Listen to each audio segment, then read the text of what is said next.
Isang maganda at mapagpalang araw sa lahat. Ngayon ay April 20, 2025 at happy birthday to me. Ngayon kanina pumunta tayo ng Kuwait City dahil day off natin. Nagsimba at bumili rin ako ng pansit at saka manok. Hindi ako naghanda sa aking birthday kasi nga hindi ko naman kasama pamilya ko. Siguro kung kasama ko pamilya ko, maghahanda ako. Yeah. So, pansit, pangmahaba ng buhay. Saka, kaya ako kaninang roasted kaso wala akong mahanap sa TV. Kaya, half chicken na lang yung ganyan. So, halika't samahan niyo akong kumain. So, Lord, thank you.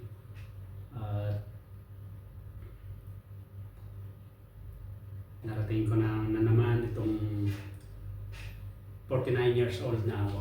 Maraming salamat. Sana bigyan mo ako ng more blessings at good health.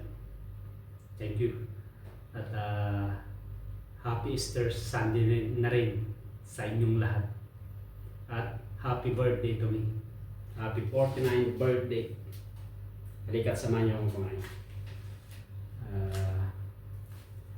Pampahaba ng buhay, pansit, kalahating manok at saka kanin. Soft drinks na rin. So, talaga niyang buhay. Dito sa abroad, kailangan marunong ka. Actually, gusto ko rin sana maganda ka. So nga lang, maganda ka, mag-iaya ka ng mga kakilala mo. Tapos, papagod ka lang eh. Siguro kung kasama, tulad sabi ko, kung kasama ko pamilya ko, pwede. Kaso nga lang, hindi. Ito, solve na ako dito. Hindi ko na maubos to. So, halika't samahan niyo ako kumain. Yan, yung handa natin. Kanin, kalahating manok, pansit, saka salad. Binili ko lang kanina yung sa city nung pumunta ako nagsimba kasi Easter Sunday. So halika't samahan niyo akong kumain. Happy birthday to me. So let's go. Kanina kahit kakain tayo. So ayaw ko yung sabon niya. Ano kaya ito? Sauce. Tingnan ko nga.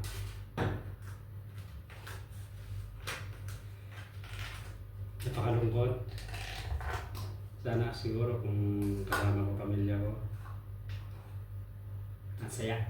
Siyempre kasama mag-celebrate. Kaso nga lang, hindi naman kaya ito, mga kasama ko tulog na rin. Mga kanya-kanyang trabaho yan. Kaya dito sa abroad, walang ganyang buhay. Tsaka diskarte, tsaka pasensya. Dami kong talagang kailangan napapagdaanan pag ikaw ay pupunta dito sa ibang bansa. Marami, as in. Marami kang pagdadaanan. Napakalungkot, napakahirap, malayo sa pamilya. Tulad ng lagi kong sinasabi. Kaso nga lang, kailangan natin ng magtiis. Tulad dito.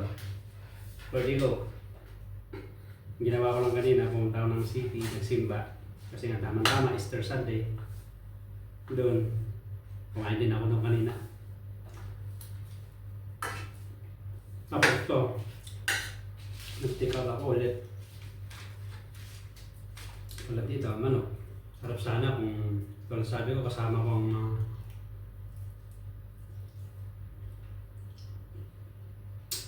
pamilya.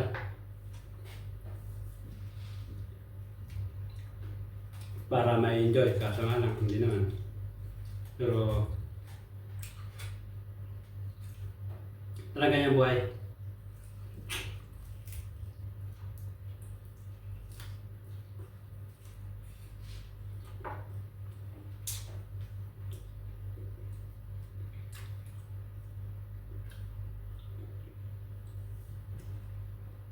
buhay abroad.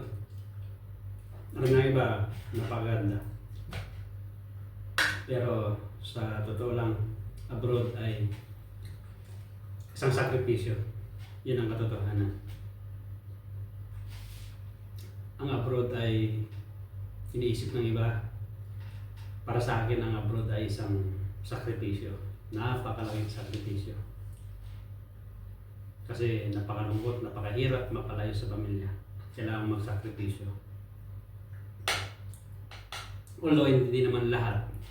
Kasi dito, gusto mong sumaya, saglit lang. Kaso nga lang, kung may pamilya ka, dalawa lang patutungan yan. Either masira or hindi. Proven na yan. Mga katulad kong OFW, kahit hindi OFW, may mga dami nasira. Ang pamilya. Dahil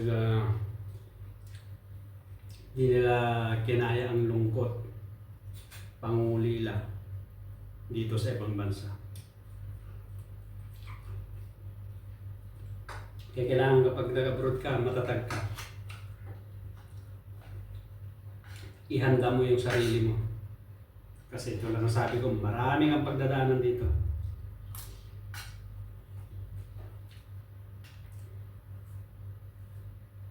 Kung mali ako, pa-comment below. Pero 100% totoo itong sinasabi ko. Ang dami nasira pamilya. Dahil magkahiwalay, magkalayo sila ng kanilang minamahal sa buhay, hindi nakatiis.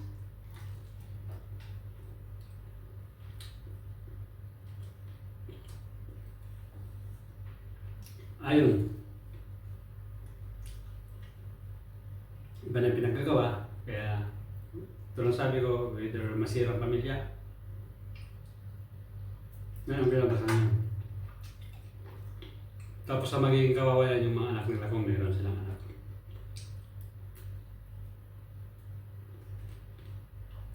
Although, even though marami rin yung mga naiwan sa Pilipinas, hindi lang yung nagpupunta sa abroad. Ang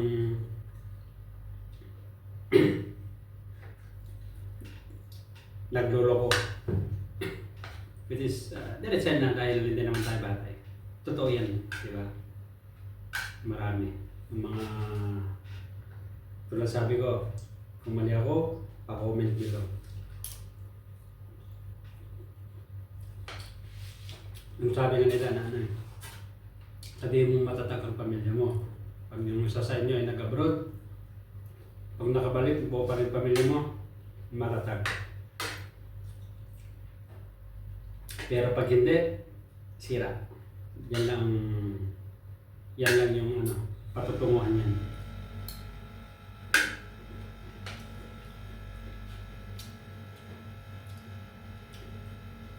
So, ito lang sabi ito. Ang lungkot talaga. Kaso nga lang, buhay abroad, buhay OFW.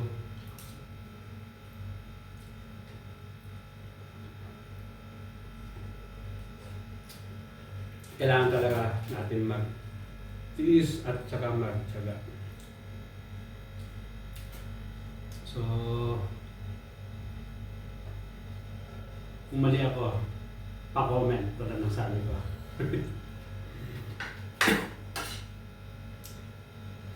Happy birthday again to me.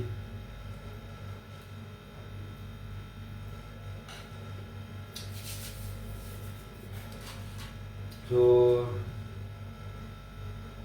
paano? Kain muna ako. At tulad ng sabi ko,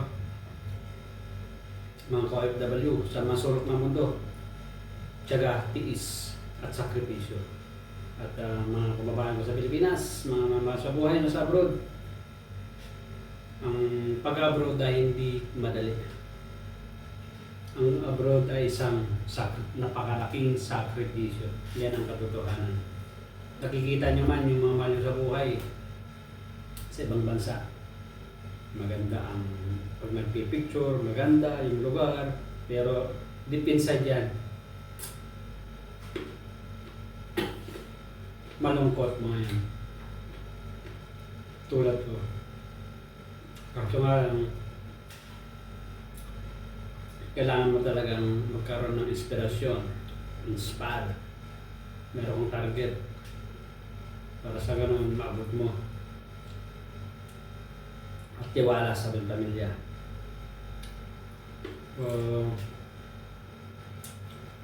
Mga ka-OFW, sa mga sulok ng mundo, makabahay ka sa Pilipinas. Ulit, isang maganda at mapagpalang araw sa inyong lahat. So, paano yan? Kakain muna ako.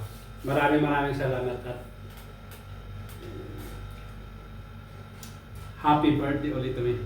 Happy 49th birthday. At pasupport naman ang channel ko, Ronnie Mutilla Vlogs. Like, share, and subscribe. At pakipindot na rin yung notification bell para update kayo lagi pag meron akong mga bagong videos. Have a nice and great day to all of you. Kita-kits sa mga susunod kong videos.